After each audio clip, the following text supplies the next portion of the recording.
என்ன சொல்றது, இப்போ தளபதி சொன்னதுக்கு அப்புறம் நான் வேற என்ன சொல்லணும். உடனே ஓகே, இப்போ பெரிய பிரச்சனை இது கிடையாது, அதை எப்படி சமாளிக்க போறதுன்னா அதான் லோகி அண்ணா இப்படி இருக்காரு. அப்ப நான் வந்து இவர் எங்கேயோ பார்த்துருக்கேன். அப்புறம் எனக்கு இவர் டைரக்டர்லாம் லோகேஷ் இல்ல, எனக்கு இப்படி என்ன சொல்றேன்னு தெரியல. நான் அப்படியே விஜய் சார் அவ்வளோத்தோடையும் ஸ்டக் ஆகிட்டேன். அப்படியே ஜாலியா உள்ள வந்து பட்டர்ஃப்ளை எல்லாம் பறக்குது, வெளியில பயம். அப்ப இறங்கி சரி சார் அவ்வளவுதான், அப்படியே கீழே வாரேன். அதாவது ஒரு ஃபேன்கெல்லாம் அது ஒரு சைட் அடிச்சுட்டே இருந்தோம். ஏன்னா நல்லா இருக்காரு, நல்லா டான்ஸ் ஆடுறாரு. அவர் வந்து நிறைய டேக்லாம் எடுக்க மாட்டாரு. அந்த டேக் கூட எனக்கு தெரிஞ்ச ஒரு டேக் 2 டேக்லயே முடிச்சுட்டாரு. சாண்டிக்கு தான் நிறைய அடி விழுந்திருக்கும். ரியலாவே அதுல அந்த ஒரு கண்ணாடி கிளாஸ் ஒண்ணு இருந்துச்சு, அது அவருக்கு ரியல்னு தெரியாது. டீம்ல சொல்லியிருந்தாங்க வந்து இது சும்மா இதுன்னு தான், ஆனா அடிவச்சு பிறகுதான் அது ரியல்னு தெரியும் அவருக்கு. அவர் சொன்னாரு, அடப்பாவி நான் முதலே சொல்லியிருக்கலாமே, கொஞ்சம் அலர்ட் ஆயிருப்போம். இன்ட்ரோவர்ட்டடா இருந்த நான் வந்துட்டு இசை மூலமா தான் எக்ஸ்பிரஸ் பண்ண ஆரம்பிச்சேன். வாயை திறந்து பேச மாட்டேன்.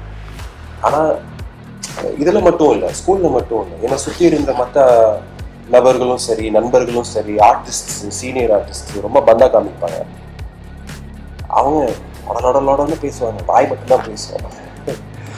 ஆனா நான் வந்துட்டு பேசவே மாட்டேன். மாலைமலை நேயர்கள் எல்லாருக்கும் ஒரு பெரிய வணக்கம். இன்னைக்கு நம்ம கூட இணைஞ்சிருக்க டீம் உசிரை படத்துல இருந்து ஒரு சூப்பரான அழகான கெஸ்ட் நம்ம கூட இணைஞ்சிருக்கோம். எல்லாருக்கும் வணக்கம். வணக்கம். எப்படி இருக்கீங்க? நல்லா இருக்கும். நீங்க? நல்லா இருக்கிறேன். 3 பேரும் உங்களே ரொம்ப அழகா இருக்கிறீங்க. டிஜே, உங்களோட படங்களா இருக்கட்டும் சரி, நீங்க பண்ண ஒர்க்ஸா இருக்கட்டும் சரி, ஒரு செட் ஆஃப் ஜேர்னர்னு ஒரு விஷயம் இருக்கட்டும். அஸ்வன் எடுத்துக்கிட்டா அது செட் ஆஃப் ஜேர்னல் அடிச்சிருக்கீங்க. டிஜே அப்படின்ற போது ஒரு லவ், ரொமான்டிக்ன்ற விஷயத்துல வந்து கனெக்ட் ஆகுறது ஒரு விஷயம் இருக்கும்ல, நமக்கு இது வரும், நம்ம இது பண்ணா கரெக்டா இருக்குன்ற ஒரு விஷயம் இருக்குங்க. அது என்ன விஷயம் சொல்லுவீங்க, உங்களுக்கு ஃபீல் பண்ண ஒரு விஷயம்? இன்ட்ரோவர்ட்டடா இருந்த நான் வந்துட்டு இசை மூலமா தான் எக்ஸ்பிரஸ் பண்ண ஆரம்பிச்சேன். வாயை திறந்து பேச மாட்டேன். ஆனா இதுல மட்டும் இல்லை, ஸ்கூல்ல மட்டும் இல்லை, என்னை சுற்றி இருந்த மற்ற நபர்களும் சரி, நண்பர்களும் சரி, ஆர்டிஸ்ட், சீனியர் ஆர்டிஸ்ட் ரொம்ப பந்தா காமிப்பாங்க. அவங்க லொடன்னு பேசுவாங்க, வாய் மட்டும்தான் பேசுவாங்க. ஆனா நான் வந்துட்டு பேசவே மாட்டேன். படிப்புலையும் அப்படிதான், பேசாம ரொம்ப அமைதிப்படியா இருந்த ஒரு டிஜே. பேச ஆரம்பிச்சது இசை மூலமா தான். ஸோ இசையில நான் என்னென்ன சொல்லணுமோ, எப்படி என் காதலை வெளிப்படுத்தணுமோ, தூரத்துல இருந்து நான் சைட் அடிச்ச மூமெண்ட்ஸ், கோவில்ல, ஃபேமிலி ஃபங்க்ஷன்ஸ்ல, இதெல்லாம் எப்படி வெளிப்படுத்தலாம். உன்னை எங்கே காண்கிறேன், உன் பக்கம் வரவா, ஆனா யார் எவென்று தெரியவில்லை, இருந்தாலும் பழகலாம். அமெச்சூரா எழுந்தது ப்ரோ, இப்போ வண்டர்ஃபுல். இல்ல ஆக்சுவலா நல்லா இருக்குது. ஸோ அது போய் ஒட்டுது இல்லை ஆடியன்ஸோட. ஏன்னா இப்போ நீங்கள் வண்டர்ஃபுல்னு சொன்னது காரணம் நீங்களும் அதை உணர்ந்து அந்த மாதிரி சுச்சுவேஷன்ஸை சந்திச்சிருக்கீங்க. இப்போ அந்த 15 வயசு 16 வயசுல வர வாலிப காதல், அறியாத வயசு. ஸோ அப்போ சந்திச்ச உணர்வுகளை வெளிப்படுத்தி சாங்ஸாக, என்னோட ஆசைகள், எனக்கு ஒரு ஆசை, ஓமியா, வானவில், தேன் குடிக்க, பொம்மை, குறுக்குரே, காதலோர் ஆகாயமெல்லாம் ஆதி பிரதர்னு, அவரும் ஒரு இண்டிபெண்ட் மியூசிக் ஆர்டிஸ்ட் தான். உங்களுக்கு தெரிஞ்சிருக்கும் ஆஃப்கோர்ஸ், சென்னையோட ஒரிஜினல் ஹிப்ஹாப் ஆர்டிஸ்ட் ஆதி. அவர் கிளப்பில் மப்பில் அப்போ விட்டார், நான் அப்போ முட்டு விட்டேன். அப்புறம் 2 சாங்குமே வந்துட்டு செலிப்ரேட் பண்ணாங்க. ஸோ ஒரு இண்டிபெண்ட் ஆர்டிஸ்டாக எனக்கு வந்துட்டு சினிமா பாடல் இருந்தாலும் அந்த இண்டிபெண்ட்டாக நம்ம 2 பேரும் ஒர்க் பண்ணும்போது எனக்கு கொடுத்த ஃப்ரீடம் எனக்கு ரொம்ப பிடிச்சிருந்துச்சு. இன்னும் இந்த மனுஷன் மாறலைன்ற ஒரு. ஸோ காதல் ஒரு ஆகாயம்லாம் என்ன ஸ்டூடியோவில் அவர் விட்டு போயிட்டார். அவர் தான் மியூசிக் டைரக்டர், அவர் தான் வரிகளும் எழுதியிருந்தாருன்னு நினைக்கிறேன். அவர் போயிட்டார், ப்ரோ நீ பார்த்துக்கோ. ஸோ நான் தான் ஃபுல்லாக இல்லையடி இல்லையடி இல்லையடி, இதெல்லாம் நான் சும்மா என் பாட்டில் நான் பண்ணிட்டு இருக்கேன் உள்ள. ஸோ அதெல்லாம் ரெக்கார்ட் பண்ணிட்டு அதுக்கப்புறம் ஆதி கீழே போய் சந்திச்சா அவ்வளோதான். 1 வீக்கில் நான் நீ ஃபுல்லாக ரெக்கார்ட் பண்ணிட்டீங்கன்னா ஓகே நான் பார்த்துக்கிறேன் அவ்வளோதான்ட்டு he went and he rearranged everything. So அவ்வளோ ஃப்ரீடம் கொடுத்து ஒரு ஸ்பேஸ் கொடுத்த அந்த இண்டிபெண்ட் ஆர்டிஸ்ட்ன்ற ஒரு விஷயம் ரொம்ப ஸ்ட்ராங்கான ஒரு விஷயம். நாங்களாம் அப்படி ஆரம்பித்தோம். அந்த ஒரு ஒரிஜினாலிட்டி, அந்த ஃப்ரீடம் இருந்ததால தான் இந்த சாங்ஸ்லாம் நீங்கள் கேட்டிருக்கீங்க. முட்டு முட்டா இருக்கட்டும், ஸ்டீஃபன் ஜெகோட அடிப்பெண்ணையா இருக்கட்டும், எத்தனை சாங்ஸ், திலீப் வர்மனோட என்ன வலியா இருக்கட்டும், யோகி பி நட்சத்திரஸ் வல்லவனா இருக்கட்டும், இதெல்லாமே வந்துட்டு ஆடியன்ஸோட போய் ஒட்டுனதுக்கு காரணம் வந்துட்டு அந்தந்த சாங்ஸோட ஒரிஜினாலிட்டி தான். அந்த மனசார அந்தந்த உணர்வுகள் போய் சேர்ந்துருக்கு கரெக்டாக ஆடியன்ஸோட. ஸோ எனக்கு அது ஒரு பெரிய ஒரு பை காட்ஸ் கிரேஸ் எனக்கு அது ஒரு பெரிய ஒரு ஜேர்னி. அந்த ஜேர்னி நான் மறக்க மாட்டேன். என்னோடய ஃபர்ஸ்ட் லவ் தான் மியூசிக். அந்த இசை தான் நம்மளை இது வரைக்கும் கூப்பிட்டு வந்திருக்கு. ஸோ இன்னும் நிறைய இருக்குது ப்ரோ, இன்னும் நிறைய பார்க்கணும். கண்டிப்பாக இன்னும் நிறைய மியூசிக் வரும். Super super. இந்த ஃபீலோட ஒரு ஒரு பாட்டு ஒன்று நீங்கள் பாடிட்டீங்கன்னா ரொம்ப பாடிக்கல கண்டிப்பாக பாடணும். அட்லீஸ்ட் ஃபேன்ஸ் ரெக்வஸ்ட்டுக்காக ஒரு பாட்டு. ஆக்சுவலாக நண்பர்களே, supporters, listeners, I have a very bad sinus right now. Zoom in பண்ணி பார்த்தீங்கன்னா எங்கெல்லாம் வேர்க்குது, சத்தியமாக முடியல டெம்பரேச்சர். இருந்தாலும் பாடி அது கரெக்டாக வரலைன்னா ப்ளீஸ் forgive me. ஸோ உங்கள் பேர் என்ன ப்ரோ? விஜய்க்காக தளபதி பேர். எனக்கு ஒரு ஆசை, எனக்கு ஒரு ஆசை, எனக்கு ஒரு ஆசை இருக்கு. பேசி பழகி பார்த்து புரிஞ்சுக்கணும், பிடிச்ச அப்புறம் காதல் நிக்கணும், முத்தம் கொடுத்து காலம் பூரா நினைச்சுக்கணும் என் ஆசை. ரொம்ப நல்லா இருந்துச்சு. இன்னும் அந்த அந்த வாய்ஸ் வந்து நாங்கள் யூடியூப்ல கேட்கறதும் MP3 பிளேயர்ல கேட்டது அப்படியே ஒரிஜினலா கேட்குற ஒரு ஃபீல் இருக்குது. நீ உண்மையிலே ஒரு கேள்வி ஒன்று கேட்கும். இப்போ நிறைய பேர் இண்டிபெண்டன்ட் ஆர்டிஸ்டோட பேர்லாம் சொல்லும்போது இப்போ பொதுவாக எடுத்து போகும்போது மியூசிக்ன்ற போது காம்படிஷன் அதிகமாகிடுச்சு. அந்த டைம்ல வந்து இருந்துச்சு, பட் எல்லாமே சக்ஸஸ் ஆச்சு. நீங்க பண்ணதா இருக்கட்டும் சரி, ஹேவக் பிரதர்ஸா இருக்கட்டும் சரி, ஆதி பிரதரா இருக்கட்டும் சரி, ஒரு பாட்டுமே சக்ஸஸ் ஆச்சு. யூடியூப்ன்ற விஷயம் அப்போ எடுத்து பார்க்கும்போது இந்த சாங்ன்ற விஷயம் பூம் ஆச்சு. இப்போ இருக்க இண்டிபெண்டன்ட் ஆர்டிஸ்டுக்கும் அப்போ இருந்ததுக்கும் என்ன வித்தியாசமா பாக்குறீங்க? லைக் இந்த சக்சஸ் ரேட்ன்ற ஒரு விஷயம் சொல்லுங்க.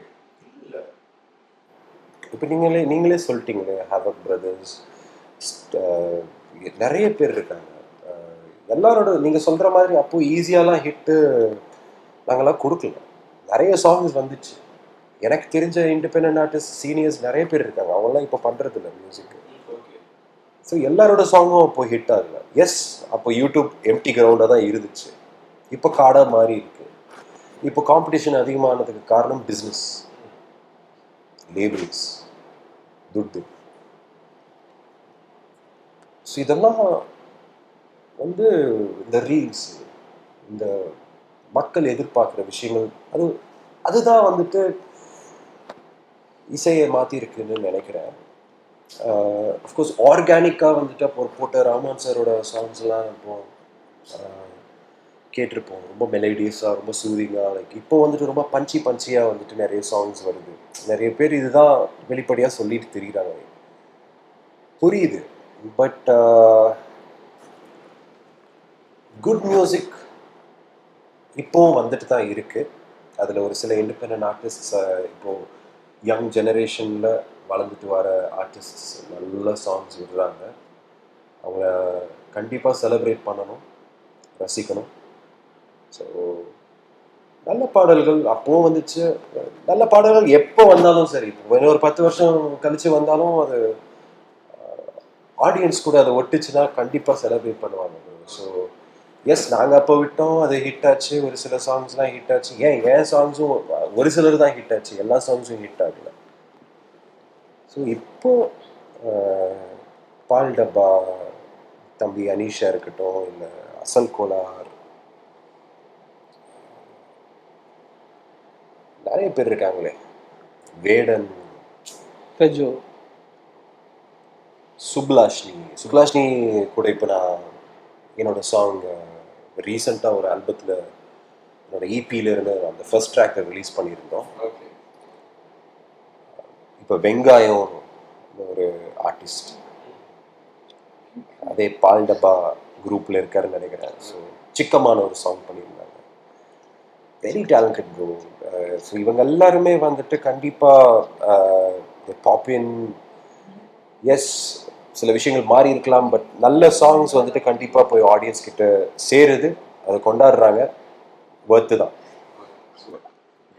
ஜனனி, உங்ககிட்ட எல்லாரும் கேட்டிருப்பாங்க இந்த கேள்வி, பட் இருந்தாலும் நானும் கேட்குறேன். லியோல ஜனனி கேட்டிருப்பாங்கன்னு சொல்லி திருப்பி கேட்பேன் நான். ஓகே, லியோல ஒரு ஜனனி ஒன்று பார்த்துருப்போம்.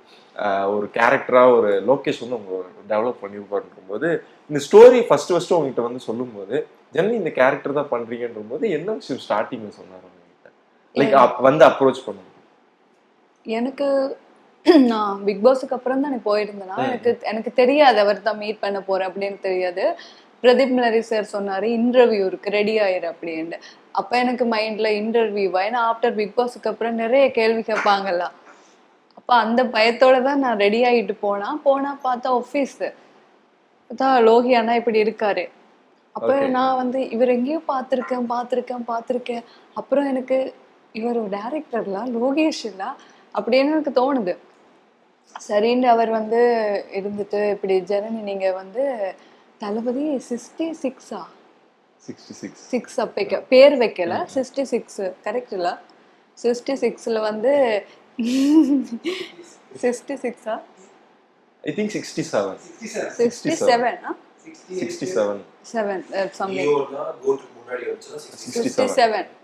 67ல வந்து இந்த மாதிரி ஒரு ரோல் நீங்க பண்றீங்க, ஓகேவான்னு கேட்டாரு. எனக்கு என்ன கூட்டிட்டு வந்து ஓகேன்னு எனக்கு புரியாது. எனக்கு அவ்வளோ என்ன உண்மையாதான் சொல்றாரு இல்லாட்டி சும்மா வந்து ஏதாச்சும் சும்மா சொல்றாங்களா அப்படின்னு. நான் அப்படியே இருக்கேன். இருந்துட்டு சார் எனக்கு எல்லாமே ஓகே, எனக்கு தனியா வர தெரியாது, எப்படி வண்டி அனுப்புவீங்களா அதான் கேட்டேனா. ஏன்னா அவ்வளோ சென்னை எப்படி வாரன்னு தெரியாது, அப்ப எனக்கு வர தெரியாது சார், எப்படி நான் வாரது அப்படின்னு கேட்டேன். ஒருவேளை வண்டி அனுப்பலன்னா அவரு சிரிச்சுட்டு அதெல்லாம் நாங்க பாத்துக்குவோம், கம்பெனி பாத்துக்கோ, உங்களுக்கு ஓகேவா நடிக்கிறதுக்கு விருப்பம்னா அது நான் வந்து கொண்டு போயிருவேன், அப்புறம் இந்த படத்துல நடிச்சா 10 வருஷத்துக்கு இந்த சினிமால இருக்கலாம் அப்படின்னு சொன்னாரு. அப்ப நானும் ஐயோயோ ஃபர்ஸ்ட் விஜய் சார் அப்புறம் இப்படி ஒண்ணு சொல்றாரு. அப்புறம் எனக்கு எக்ஸ்பிளைன் பண்ணாரு இந்த மாதிரி எல்லாம் இருக்குது. அப்ப எனக்கு நான் ஓகேன்னு சொல்லலை இல்லைன்னு சொல்லலை, ஏன்னா எனக்கு இப்படி என்ன சொல்றேன்னு தெரியல. அப்படியே விஜய் சார் அவ்வளோத்தோடையும் ஸ்டக் ஆகிட்டேன்.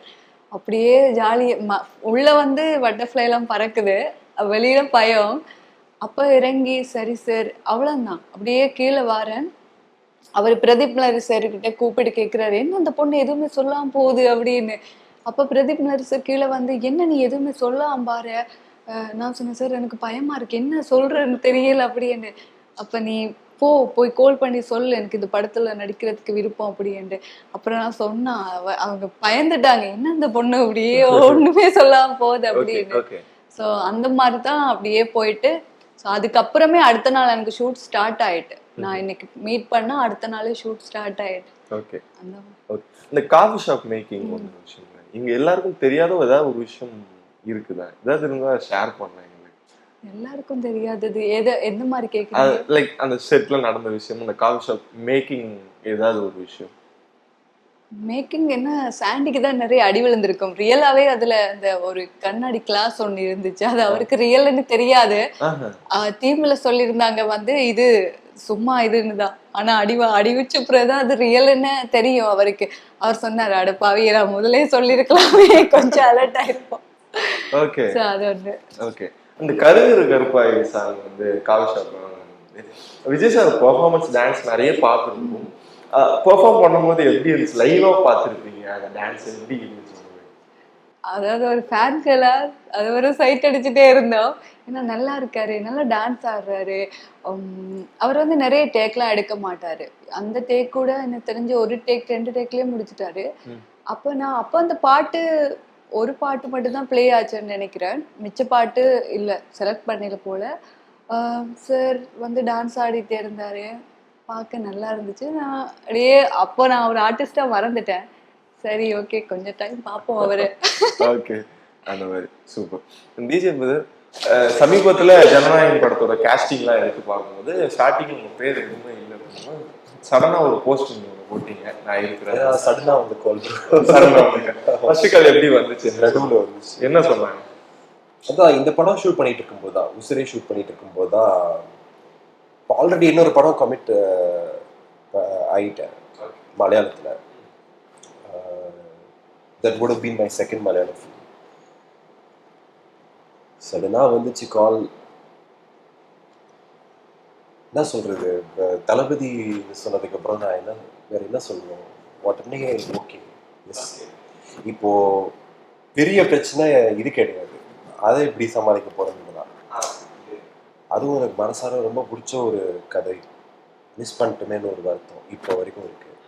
ஸோ அவன் தோஸ்துன்றதால டைரக்டர் அவனை ஒன்றும் சொல்லக்கூடாது, பட் அஃப்கோர்ஸ் மச்சான் சாரி. உன்னி வந்துட்டு எனக்கு கொடுத்த ஒரு ஸ்பேஸ் தான். சரி மச்சான், தளபதி கூட நடிக்க போற, போய் நடிச்சுட்டு பார்த்துக்கலாம். ஆனால் நல்ல ரோலான்னு கேட்டா. So it's very sweet. இருந்தாலும் ஒரு வருத்தமாக இருந்துச்சு எனக்கு அந்த படம் பண்ண முடியலன்னு. அதுக்காக kabaddi training, Malayalam online classes எல்லாம். So of course on the other good side, on the bright side, Thalapathy 69. So November ஆரம்பித்தோம் ஷூட், ஃபர்ஸ்ட் ஷூட். மறக்க முடியாது. ஓகே, கூட நடிச்ச விஷயங்கள் இருக்கு, தளபதி கூட நடிச்சிருக்கீங்க. சூப்பர். அண்ட் என்ன மாதிரி கேரக்டர் எதிர்பார்க்கலாம்? ஏதாவது நல்ல கேரக்டர். நல்ல கேரக்டர், அவ்வளோதான், அதுக்கு மேலே சொல்ல மாட்டீங்க. So sweet. கண்டிப்பாக அது நல்லபடியாக வரணுன்றது எங்களோட சர்வ பெரிய வாழ்த்துக்கள். அண்ட் பிரதர், இப்போ நிறைய மியூசிக் டைரக்டர்ஸ் நாங்கள் பார்த்துட்டு இருக்கோம். நிறைய பேர் வந்து அண்ட் பிரதர்ஸ் மாதிரி பால்டப்பாவாக இருக்கட்டும், நிறைய பேர் க்ரோ ஆகிட்டு வராங்க. நம்ம இதுலேயுமே மியூசிக்ன்ற ஒரு விஷயத்துலேயே ஒரு காம்படிஷன் ஒரு விஷயம் இருக்குல்ல. நீங்க மலையாளங்கள்ல படங்கள் பண்ணாலும் தமிழ் வரும்போது நம்ம ஸ்டார்டிங் எப்படி கொடுக்க போறோம்ன்ற ஒரு பயம் ஒண்ணு இருந்திருக்கும், ஏதாவது ஒரு விஷயம், அது எப்படி இருந்துச்சு? பயம் இல்ல, புது முன்னாடி சொன்ன மாதிரி தான். பிளாட்ஃபார்ம் இஸ் வெரி பிக் இல்லை, பெரிய பெரிய பெரிய ஒரு பிளாட்ஃபார்ம். நிறைய மியூசிக் டைரக்டர்ஸ் வராங்க. ஸோ நிறைய பேர், இப்போ நான் அடிக்கடி சொல்லுவேன், நிறைய பேர் திறமையோட வெளியே இருக்காங்க. ஆனால் அந்த சான்ஸுக்கு தான். ஸோ அந்த சான்ஸ் வந்து இட்ஸ் அ பிளஸ்ஸிங். அந்த வாய்ப்பு கிடைச்சா நீங்கள் அடிச்சிடலாம். அந்த வாய்ப்பு எனக்கு இப்போ கிடைச்சிருக்கு, நான் அடிச்சு தான் ஆகணும், இல்லைன்னா எனக்கு அடுத்த படம் வராது. ஸோ பை காட்ஸ் கிரேஸ் இந்த பாட்டு பார்த்துட்டு எனக்கு people are calling me for other projects. So அதில் ரொம்ப ஹாப்பியாக இருக்கேன். இந்த நம்ம படம் ரிலீஸ் ஆகிறதுக்கு முன்னாடி அந்த பாட்டு கேட்டு இன்னொருத்தர் அப்ரோச் பண்ணுறாங்க, அடுத்து பண்ணலான்னு சொல்லும்போது எனக்கு அது பிளெஸ்ஸிங் தான். எனக்கு நான் வந்து அந்த கல்ச்சர் டிஃப்ரென்ஸ் கண்டிப்பாக இருக்கும். ஸோ அதை தாண்டி எனக்கு ரொம்ப ரொம்ப பிடிக்கும். நான் இங்கே தான் இருந்திருக்கேன், நான் காலேஜ் டைமில் இருந்து சென்னை தமிழ்நாடு தான் இருந்திருக்கேன். எனக்கு இது ரொம்ப எனக்கு இந்த மண் ரொம்ப, நான் முன்னாடி சொல்லியிருக்கேன், எனக்கு இந்த மண் ரொம்ப பிடிக்கும்னு சொல்லியிருந்தேன். எனக்கு தமிழ் ரொம்ப பிடிக்கும். எனக்கு மியூசிக்லேயே ரொம்ப சூப்பரான ஒரு லாங்குவேஜ். ஏன்னா அது தெலுங்கில் எனக்கு அந்த சவுண்டிங் ரொம்ப பிடிச்சிருந்துச்சு. ஏன்னா தமிழ் வந்து எனக்கு க்ளோஸான ஒரு லாங்குவேஜ். ஏன்னா அம்மா வந்து பெரிய தமிழ் ரசிகன். அம்மா சன் டிவி எல்லாம் பார்த்துட்டு இருக்கும்போது நானும் பார்த்துட்டு தான் இருந்தேன். அது அன்னையிலேருந்து எனக்கு தான் ரஜினி சாரோட பாஷா இதெல்லாம். நான் முதலாக தியேட்டருக்கு போய் பார்த்தா ஒரு தமிழ் படம் குருவி, விஜய் சார். நான் முதலாக தனியாக போய் பார்த்த படம் குருவி தான் என்ன ஞாபகத்தில் வருது. ஸோ தமிழ் மேலே எனக்கு எப்போவுமே ஏன்னா ஈஸியஸ்ட் லாங்குவேஜ், கற்றுக்கிறதுக்கு இன்னும் கொஞ்சம் ஈஸியாக இருக்கும் பேசுகிறதுக்கு. Musically beautiful language. ஸோ அந்த வகையில் இப்போ எனக்கு ஒரு வாய்ப்பு கிடைச்சிருக்கு. அது ரொம்ப ஹாப்பியாக இருக்கு, ப்ரௌட் அண்ட் ரொம்ப ஹாப்பியாக இருக்கு. ஒரு சின்னதாக ஒரு செக்மெண்ட் மட்டும் விளையாடி முடிச்சிடலாம். இப்போ கரண்டாக நிறைய ஜென்சி வேர்ட்ஸ்லாம் நிறைய பார்க்குறோம், நிறைய விஷயங்கள்லாம் பார்த்துட்டு இருக்கோம். உங்களுக்கு அதோட அர்த்தங்கள் ஏதாச்சும் தெரியுதான்ற மாதிரி பார்க்கலாம். எனக்குமே சத்தியமாக தெரியாது, பட் நான் எடுத்து வச்சிருக்கிறேன். மேபி யாரு கண்டுபிடிக்கிறாங்களோ அவங்களுக்கு ஒரு பெஸ்ட் ஒரு பிஸ்கெட்டா இல்ல பிஸ்கெட் இல்ல, பெஸ்ட் கிஃப்ட் மாதிரி கொடுக்கலாம். ஆமா, எனக்கு யாருக்கு பதிவு செஞ்சா எனக்கு சொல்லி கொடுத்துருங்க. மாலை மலரோட அது என்ன கிஃப்ட்ன்றத நான் கடைசியா ரிவ்யூ பண்றேன். கொடுத்துருவீங்க ஆனா டெஃபினட்டா கண்டிப்பா கொடுப்போம். ஓகே, சொல்லி கொடுத்துருங்க. ஃபர்ஸ்ட் வேர்டு ரிஸ். கம்மிங் பேக் டு உசிரே படம் ரிலீஸ் ஆக போது எல்லாரும் இந்த படத்தை தியேட்டர்ல வந்து பார்க்கணும். ஸோ அதுக்கு எல்லாரும் ஒரு ஒரு விஷயம் ஷேர் பண்ணினா நல்லா இருக்கும். எல்லாருக்குமே வணக்கம். உசிரே படம் வந்து ஆகஸ்ட் 1 வந்து வேர்ல்டு வைட் ரிலீஸ் ஆகுது, தமிழ் அண்ட் தெலுங்கு. கண்டிப்பா எல்லாரும் போய் பாருங்க, சப்போர்ட் பண்ணுங்க. நம்ம எனக்கு சப்போர்ட் பண்ணாட்டியும் பரவாயில்ல, நம்ம மியூசிக் டைரக்டர் முகத்துக்காகட்டாலும் போயிட்டு சப்போர்ட் பண்ணுங்க. எங்கேயுமே பார்த்தது மியூசிக் டைரக்டர் சப்போர்ட் பண்ணி நாங்க எல்லாருமே வந்து ரொம்ப ஹார்ட் ஒர்க் பண்ணி ஒரு படத்தை கொண்டு வந்திருக்கிறோம். கண்டிப்பா உங்களுக்கு பிடிக்குமான்னு நாங்க நம்புறோம். போய் பாருங்க. ஸோ சப்போர்ட் பண்ணுங்க. நன்றி. சூப்பர். உங்கள் ஃபேமிலியோட லீவ் எடுத்துட்டு ஒரு நல்ல படம் பார்க்கணுன்னா கண்டிப்பாக உசிரே பாருங்கள். எனக்கு பில்டப் பண்ண பிடிக்காது.